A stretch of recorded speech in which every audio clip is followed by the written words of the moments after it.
What business are you really in? Most would answer something like, we provide exceptional quality residential kitchens to the upstate New York market. But really, it's more complicated than that, isn't it? Are you a master salesman? Then maybe you're really in the business of selling expectations more than turning sawdust into cabinetry. Are you retaining talent in a tough labor market?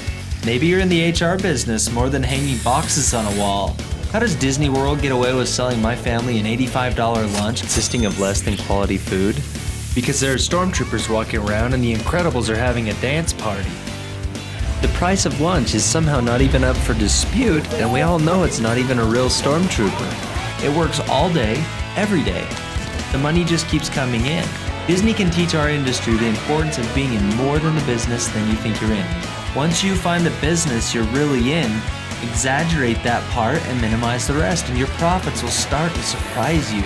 Should your install team wear Stormtrooper uniforms to every install? If it can somehow tie into what the customer deems as valuable, then absolutely. Switch your business from a boring version of itself to one that is focused on the overall customer experience. People will pay real money for a terrible lunch if there's an experience. So figure out what you're currently in the business of truly, and then have a creative brainstorm about what you could be in the business of.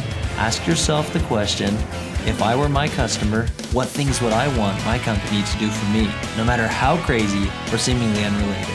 Should you be stocking the cabinets with groceries after install? Should you be leaving cookies on the countertops you just installed?